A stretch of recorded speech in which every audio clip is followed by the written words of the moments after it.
tenemos la participación de don Freddy Chajón. Él es un sonidista profesional con bastantes años de experiencia. Vamos a hacerle unas preguntas para que ustedes sepan cómo ha sido la evolución de los estudios de grabación a lo largo de los años. ¿Cuál es el equipo necesario y básico para formar un estudio de grabación? Bien, creo que vale la pena mencionar que efectivamente ha ido evolucionando los equipos en los estudios de grabación. En realidad, si nos vamos unos 10 años atrás, era muy importante que se grababa en cinta de carrete de 1/4 de grosor. Eso pues permitía cierta calidad que muchas veces en la actualidad no se da, porque precisamente muy digital el proceso y entonces se perdía esa riqueza que dan las cintas. Lo mismo sucede con los acetatos, que a pesar de que tenían ese scratch, por eso está volviendo la tendencia a los acetatos, porque precisamente esa calidad muchas veces no se ha logrado todavía en los CDs. Entonces, básicamente se componía de una consola que podía ser de 8 hasta 24 canales, una grabadora multicanal que podía ser también desde 4 hasta 24 canales, donde se podía separar pues cada instrumento o una voz más los efectos de sonido más la música. Luego teníamos efectos como reverberación, como delay, que eran aparatos individuales. Ahora todos son plugins. Teníamos los micrófonos. En el caso de grabar música, pues había que microfonear la batería con unos 6 micrófonos, el piano, el bajo, todo se grababa por separado. También había que tener una grabadora de 2 canales, que era donde se masterizaba. Y por último, creo muy importante, era la calidad de los micrófonos de antes. Tenían partículas de oro como los Neumann, como ese tipo de micrófonos que en la actualidad pues son muy caros, pero definitivamente tenían una calidad extra, ¿verdad? Y unos buenos monitores que son muy importantes en el caso de, para tener un sonido, una señal fiel, tiene que fijarse uno mucho en los monitores que tenga como bocinas, de manera que no te manden una señal que te mienta, que si es un monitor, por ejemplo, de un equipo de sonido, de repente ya viene ecualizado, entonces ya tiene muchos bajos o muchos altos o muchos medios, entonces uno lo oye muy bien en el estudio, pero afuera no. Entonces lo que se utiliza desde antes y en la actualidad son monitores flat sin ninguna ecualización. Pues a partir de eso entramos a la era de la computación y luego ya se empezó a digitalizar el sonido. Salieron programas como Pro Tools, que es de lo más completo. Hay muchos, está Logic, está Sonar, está Sony Vegas, está Soundforge. En realidad son programas que ayudan muchísimo. Dicen que casi cualquier persona puede grabar ahora. Sin embargo, yo creo que el arte de la persona que maneja el equipo es lo que no se ha perdido. Toda vez la persona tenga el gusto de la mezcla, el gusto para escoger las músicas, el gusto para escoger los efectos adecuados en cada grabación, eso es lo que le da el valor agregado. ¿Qué se podría hacer para hacer una buena edición con un material un audio que está mal grabado? Tal vez no tiene la calidad suficiente. Bueno, en realidad hay muchos plugins que ahora quitan el hum, que es el sonidito que se oye como estática en las grabaciones. A veces se hacen grabaciones a la intemperie, entonces se mezcla el tráfico y sí se pueden quitar, no en su totalidad. Sin embargo, pues en el caso de las entrevistas, por ejemplo, sí se puede lograr una limpieza, diría yo, a un 80%, dependiendo de los plugins que uno tenga instalados en su máquina, que la mayoría de los mejores son muy caros. No todo el mundo tiene acceso a esas, pero hay para quitar ruido, hay para quitar hiss, hay para quitar el de cuando uno habla, hay para quitar el pop cuando uno golpea el micrófono. Sí, yo creo que sí se puede lograr hasta un 80% de limpieza en una grabación mal hecha, pues sí, entonces ya se puede restaurar. Sin embargo, para tener un audio 100%, lo ideal es cuidar desde la primera generación que esté bien grabado. Por ejemplo, hablando económicamente, ¿cuánto costaba un equipo de grabación de hace unos 30 o 40 años? Pues tantos años no tengo, pero me los imagino. En realidad estamos hablando de que una grabadora multicanal estaba costando, en el tiempo que yo empecé, hace 22 años, más o menos el equivalente a unos $3,500. de hace 21 años. Entonces sí es considerable pensando en la devaluación que ha sufrido el quetzal. Ahora una computadora que te cueste, que tenga buena memoria, buena capacidad y todo, anda más o menos en los 7,000 quetzales.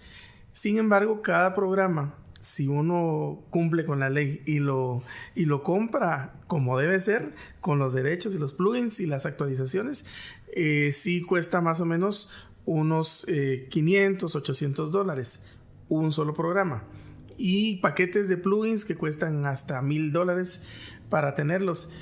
Yo creo que el verdadero valor de esos equipos de antes estaba, por ejemplo, como les decía, en el micrófono. El micrófono ahora puede conseguir un micrófono de 2,000 quetzales, pero un micrófono de los de antes costaba $2,000.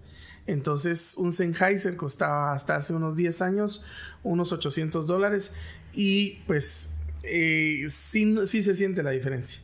Entonces yo creo que sí ha subido, pensaría yo, un 150%. ¿Cuáles son los programas más utilizados o los que usted cree que son los mejores para poder editar algo con bastante calidad? Hay que separar un poquito el tema audio y video, ¿verdad? Porque son cosas diferentes. Sin embargo, un programa, el más genérico para los estudios profesionales, es el Pro Tools. Este Pro Tools tiene muchas ventajas, y es que uno puede subir o llevarse una sesión grabada en Guatemala, se la lleva a Miami, puede abrir esa misma sesión en Miami, o puede hacerlo en línea incluso, que esté aquí la sesión en el caso de la música y que el guitarrista esté en Puerto Rico y meta su guitarra allá, o metan los coros en España y regrese la sesión tal cual y la pueda uno abrir, obviamente teniendo la misma versión, los mismos plugins instalados en los estudios de grabación.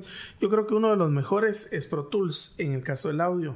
Luego diría yo que Logic es otro muy muy completo, y de ahí pues vienen un montón de programas que no son malos. Sin embargo, la diferencia de Pro Tools y de Logic es que tienen un hardware externo, entonces no se procesa la grabación dentro de la máquina, dentro de la memoria RAM de la máquina, dentro de la tarjeta de sonido de la máquina, sino ese hardware externo es el que verdaderamente tiene el software del programa. Entonces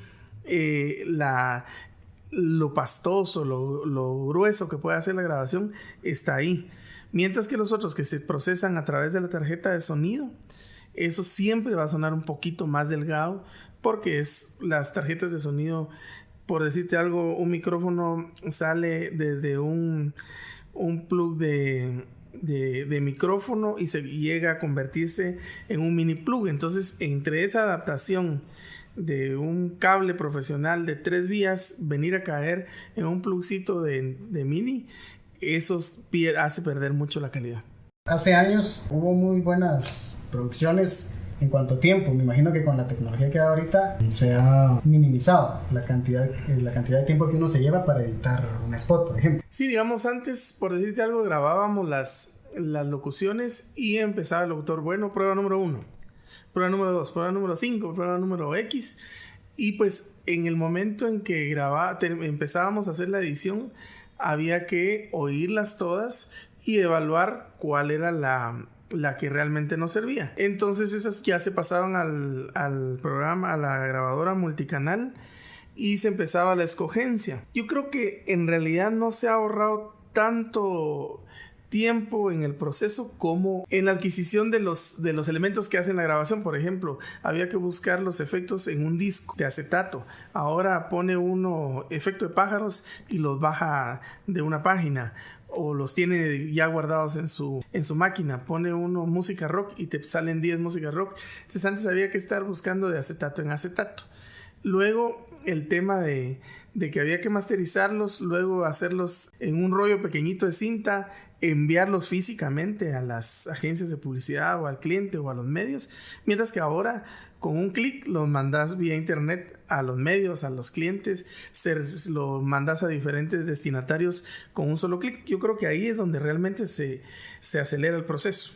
Cada persona tiene su propio estilo. Quisiera saber qué es lo que se debe hacer para no caer, por ejemplo, en hacer producciones.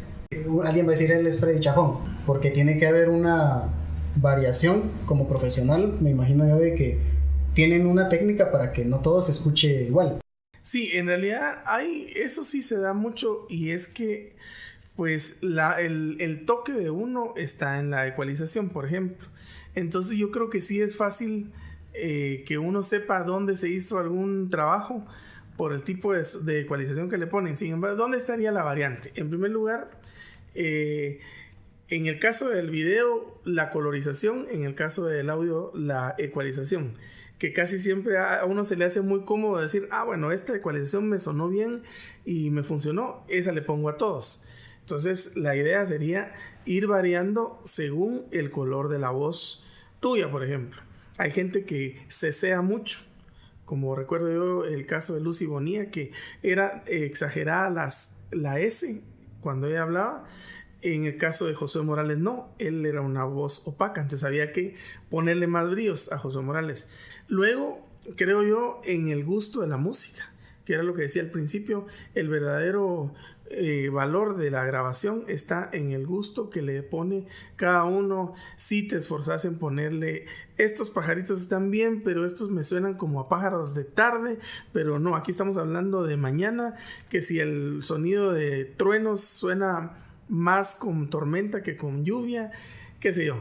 Y la música, hay gente que musicaliza a su gusto, porque a mí me gusta el rock, yo le quiero poner rock a todo, y no, si el segmento al que va dirigido el comercial es segmento popular, pues al rato y tiene que ser una marimba, tiene que ser un Tex-Mex, tiene que ser una cumbia. Aunque a mí no me guste y aunque yo no oiga ese género de música, ese es el que le va al comercial. Y por último, una de las cosas más importantes para diferenciar una producción de audio debe ser variar las voces.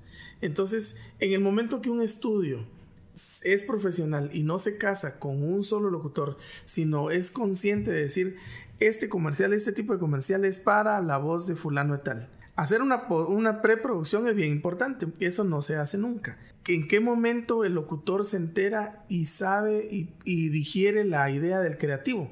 Si solo le dan el texto y decir, grábame esto.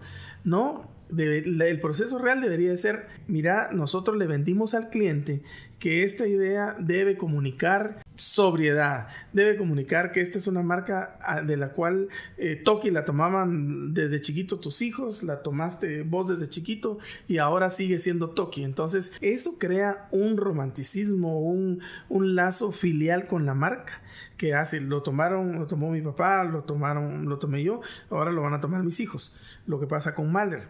Entonces, en el momento que te comunican esa idea, tu percepción del comercial va a ser otra. Ya no vas a ser tan duro, vas a ser más cálido, vas a hacer una locución que diga, desde mi abuelita hasta mi generación, comemos Mahler. Por ejemplo, si no te explicaran todo ese proceso, dirías, desde la abuelita hasta mi generación, comemos con Mahler. Eso no te da esa calidez, no te transporta desde mi abuelita hasta mi generación, comemos con Mahler. Hay una diferencia. Entonces, si te cuentan la historia, si te cuentan los objetivos específicos de la producción, ahí tenés una diferenciación muy grande y podés ganar mucho. Estábamos en la preproducción y los aspectos importantes. Ahora, ¿algún aspecto o los aspectos más importantes para la producción en sí? Yo creo que hay muchas cositas que son puros detalles que vale la pena mencionar. Uno es, yo siempre le digo a los locutores, hay unos que tienen la mala costumbre de pedir audífonos. Es una cosa que es engañosa, porque cuando uno tiene audífonos se oye para adentro, entonces uno puede estar usando su volumen muy bajo, pero en el audífono siente que está fuerte, entonces uno decide sí, y entonces uno siente que está dándolo todo, pero en realidad no. O sea, te está retroalimentando y no está sacando. Entonces lo importante es, en todo caso, te tapas un oído y con el otro estás efectivamente monitoreando si estás sacando la voz, si estás dando la intención y si estás dando el volumen. Otra cosa es la concentración. En el caso de los locutores, es muy importante aprender a tener oído. Y mucha gente dice que nosotros no tenemos acento en Centroamérica, por eso les gusta la locución guatemalteca. Sin embargo, tenemos un cantadito que solo nosotros no lo conocemos y de repente es bonito para afuera, pero es Entonces hay que tener oído y saber. Si te dicen, diga, país de todo y más, no vas a decir país de todo y más. No, es país de todo y más. Entonces te lo estoy diciendo, país de todo y más. Es como una cancioncita. Ta, tarararara. No está tarararara. Hay mucha gente que no tiene esa habilidad de repetirlo. ¿Por qué? Porque el creativo o el del estudio te está dando la melodía de lo que quieren. Si lo repetís tal cual, te van a hacer 5 pruebas, 6 pruebas y salió el comercial. Y después viene y cuando te dicen, ok, ahora dame una prueba como vos te la imaginás o como te gustaría que fuera. Y de repente esa es la que queda. Pero muchas veces no. Y por otro lado, ¿cómo se llama? Es bien importante para, en el caso de los grabadores, nunca, pero así, nunca, grabar una locución ecualizada de una vez. Porque después no le quitas. Si te pasaste de bríos o te pasaste de bajos, eso muy difícilmente lo vas a restaurar a tenerlo virgen. En cambio, si la tenés virgen y la tenés pura la locución, podés jugar con ella, le das más bajos, le das más altos, pero si te pasas o te equivocas, siempre tenés el control Z de manera que puedas tenerla como tal. Y por último, yo pienso lo que te decía de tener el gusto y no cerrarse uno ante la posibilidad de oís un audio 10 veces. No quiere decir que mientras más oigas o mientras más pruebas hagas hacer a un locutor, mejor va a quedar la producción. No, yo siempre digo, el verdadero productor, el que sabe su trabajo, es el que, ahí dice, esa es. Hay un dicho que en los estudios dice, esa está perfecta, mira, hagamos una más. Y mira, esa está perfecta, hagamos una más. Pues si ya tenemos 2 perfectas, ¿para qué seguimos haciendo? Si la música, esa música, qué buena música, busquemos otra. ¿Para qué vas a seguir buscando? O sea, tener la habilidad de decir, esa es. Entonces ya no buscas. No por mucho repetir vas a tener un mejor trabajo. Y pues tener también, como te decía, la buena señal de unas bocinas, unos monitores que te den para que el audio suene bien aquí, suene bien en un ruletero, en una camioneta que le exageran los bajos de pum, pum, pum, pum, y suene bien con una persona que tenga un zurradito con unas bocinas, las que trae el carro, y que suene igual de bien. Esos son, creo yo, los aspectos más importantes. ¿Qué lo motivó a seguir esta carrera? Pues nosotros realmente tenemos un pasado de que somos 20 hermanos. De los 20 hermanos, 11 trabajamos en esto. Y pues sí, somos 20 hermanos de los que conocemos. Entonces, pues uno de mis hermanos, que es Maco Chajón, que tiene Mac Studios, él empezó este sueño de él. Todos empezamos de abajo, ¿verdad? Todos empezamos siendo mensajeros de los estudios. Él empezó en la Radio Reloj, después en Hegel. Yo empecé de mensajero en el estudio donde él trabajaba. Después ya me quedé trabajando. Sin embargo, te digo, nadie nos regaló nada en el sentido de, a Maco le decían, cuando se iba el grabador titular, él se ponía a trastear ahí, y como el titular eran las 12 y a las 12 salía, y si estaban a media grabación él se iba a agarrar sus 2 horas de almuerzo. Entonces muchas personas se quejaban de que se quedaban a medias. Cuando Maco ya empezó a grabar, entonces él decía, si quieren lo sigo yo. Entonces ahí fue donde encontró él su oportunidad y se hizo grabador. A mí me hicieron lo mismo. Me decían, ok, desconecta el equipo y lo volvés a conectar. Y entonces, yo practicaba, admiraba mucho que llegaban los RAN a trabajar, y llegaba Ricardo Arjona, decía, mi muchacha, se me inventé una canción, y mi hermano me decía, grabale ese patojo, vos siempre viene ahí con que quiere grabar sus canciones, ni quién será, y mira quién se volvió Ricardo Arjona. Entonces, el tema es que uno debe ser perseverante. Te da muchas satisfacciones este trabajo. No haces lo mismo todos los días. Hoy grabas McDonald's, mañana grabas Pepsi, pasado grabas Salandrus. Entonces ese refresh que te da todos los días el trabajo es lo que lo hace bonito. Y aparte, pues mi papá nos enseñó, le gustaba la música, nos gusta la música. Entonces todo eso es una herencia que mi papá, gracias a Dios, nos dejó. Nos gusta cantar, medio podemos hacerlo, medio locutamos, yo hago teatro. Entonces también me ha ayudado el saber manejar, el saber grabar, para no depender de que otra gente haga tus cosas. Vos podés ser autosuficiente en ese sentido y producir tus propias cosas. ¿Cree usted que hay un campo amplio en esta carrera? Pues dicen que ahora lo que sobra es equipo y lo que falta es talento. Es muy fácil conseguirte una grabadora, conseguirse un programita y ya tienes tu estudio de grabación. Hay muchos locutores que dicen, yo ya soy locutor profesional, soy modelo, soy actor, soy bailarín. Y no, yo creo que ahí sí es donde nos perdimos. Por ejemplo, en la San Carlos salen 200 estudiantes cada año de la carrera de locución. ¿Dónde van a trabajar? No hay suficientes plazas para locutores profesionales. Entonces te llevaste 4 años en la universidad y vas a ir a ganar 600 quetzales a una radio por un turno. Entonces, donde verdaderamente está y que debería de ser como requisito es los relacionistas públicos de las empresas deberían de ser locutores. Por eso vemos a los relacionistas públicos a veces de la policía, del mismo gobierno, que hablan muy mal porque nunca han tenido técnica. Entonces, si las instituciones o la misma universidad peleara porque ese nicho, esas plazas sean de la gente con capacidad académica, ahí habría posibilidades. En la radio no.